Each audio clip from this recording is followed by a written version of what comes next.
अब मैं पाप को नष्ट करने वाली तथा पुण्य भक्ति को प्रदान करने वाली प्रबोधिनी एकादशी कथा वर्णन करता हूँ। भागीरथी गंगा को तभी तक फल देने वाले हैं जब तक कार्तिक मास के शुक्ल पक्ष की देवोत्थानी एकादशी नहीं होती। नारद जी ने पूछा, हे जगत पिता, एक बार भोजन करने तथा रात्रि में भोजन करने और पूरे दिन उपवास करने से क्या क्या फल प्राप्त होता है, उसे आप विधिवत बताइए। ब्रह्मा जी ने कहा, हे नारद, एक संध्या को भोजन करने से 1 जन्म के, रात्रि में भोजन करने से 2 जन्म के और पूरे दिन उपवास करने से 7 जन्म के पाप नष्ट हो जाती हैं। जिस वस्तु का त्रैलोक्य में मिलना दुर्लभ होता है वह वस्तु देवोत्थानी एकादशी के व्रत से मिल जाती है। देवोत्थानी एकादशी के प्रभाव से सुमेरु पर्वत के समान पाप भी तुरंत क्षीण हो जाती हैं।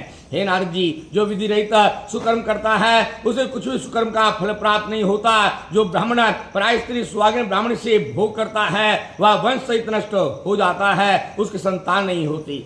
जन्म के सब पुण्य नष्ट होते हैं, पर निंदक, अहंकारी, बुरे आचरण वाला, क्षुद्र से विषय जो कोई विधि सहित श्रद्धा पूर्वक थोड़ा पुण्य करते हैं वह पुण्य उनका पर्वत समान अटल हो जाता है। जो मनुष्य देवोत्थानी एकादशी के व्रत में रात को जागरण करते हैं उनकी बीती हुई तथा आगे आने वाली 10,000 पीढ़ियां विष्णु लोक को निवास करती है और नरक लोक में कष्ट भोगते हुए पितृगण स्वर्गलोक में जाकर भोगते हैं। ब्रह्मा आदि पाप इस प्रबोधिनी एकादशी भाव से नष्ट हो जाती हैं। रात्रि जागरण का फल अश्वमेध यज्ञ के आदि के फलों से अधिक होता है और समस्त तीर्थों में जाने तथा भूमि स्वर्ण गौ आदि का दान का फल इस प्रबोधिनी एकादशी के दिन रात्रि जागरण के बराबर होता है।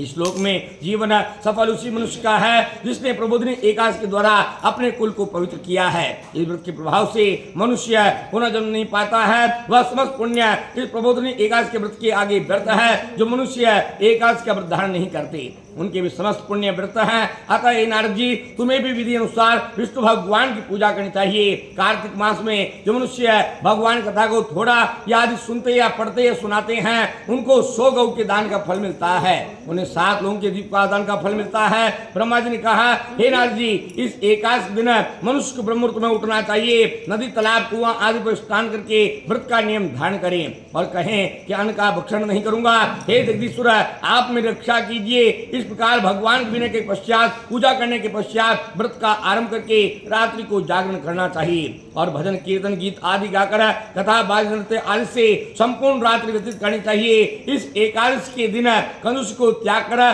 पुष्प, फल, धूप, अगर इत्यादि से भगवान विष्णु की पूजा करनी चाहिए। शंख के जल से भगवान को अर्घ देना चाहिए। जो मनुष्य कार्तिक मास में बिलपत्र से भगवान की पूजा करते हैं उन्हें अंत समय में मुक्ति प्राप्त होती है। जो मनुष्य तुलसी के पत्ते के द्वारा कार्तिक मास में भगवान विष्णु की पूजा करते हैं उनके 10,000 जन्म के समस्त पाप नष्ट हो जाते हैं और विष्णु लोक में रहते हैं। जो मनुष्य कदम के पुष्प से भगवान विष्णु की पूजा करते हैं वे लोग यमराज की आत्माओं को भोगते नहीं हैं और जो मनुष्य गुलाब के पुष्पों से भगवान की पूजा करते हैं उनको मुक्ति प्राप्त होती है। शमी के पत्र से भगवान शिव की पूजा करने वाले मनुष्य सरलता से यमराज के भयानक मार्ग को पार कर जाते हैं और आगमन से दूर हो जाते हैं। इस प्रकार पुष्पों से रात्रि में विष्णु भगवान की पूजा करके प्रातःकाल नदी में स्नान करना चाहिए। अब स्नान करने के पश्चात भगवान की प्रार्थना करते हुए अपने घर को आना चाहिए और विष्णु भगवान की पूजा करनी चाहिए। तत्पश्चात ब्राह्मणों को भोज कराकर दक्षिणा आदि देकर क्षमा प्रार्थना करें। फिर भोजन, वस्त्र, गौ तथा रात्रि में दक्षिणा देकर गुरु की पूजा करनी चाहिए। आंवले से स्नान करने के नियम में दही, शहद का दान करना चाहिए। जिससे मनुष्य के फल छोड़े हों उन्हें फल का दान अवश्य करना चाहिए। जो मनुष्य इस व्रत में भूमि पर शयन करते हैं उनको व्रत की समाप्ति पर शैया सहित सभी वस्तुओं का दान करना चाहिए। उनको ताम्र या स्वर्ण के दीपक में घी डालकर बत्ती का दान करना चाहिए। जिस मनुष्य ने चतुर्मास में जिस वस्तु का त्याग किया उनका सेवन करना चाहिए। जो मनुष्य देवोत्थानी एकादशी दिन विधि पूर्वक श्रद्धा और भक्ति के साथ व्रत करते हैं उन्हें अंश सुख प्राप्त होता है और अंत में वे स्वर्गलोक को जाते हैं। जिस मनुष्य का व्रत बीच में खंडित हो जाता है वह मनुष्य नरक भोगते हैं और पुनरागति को प्राप्त न होकर मुक्ति को पा जाती हैं। बोली श्री विष्णु भगवान की जय।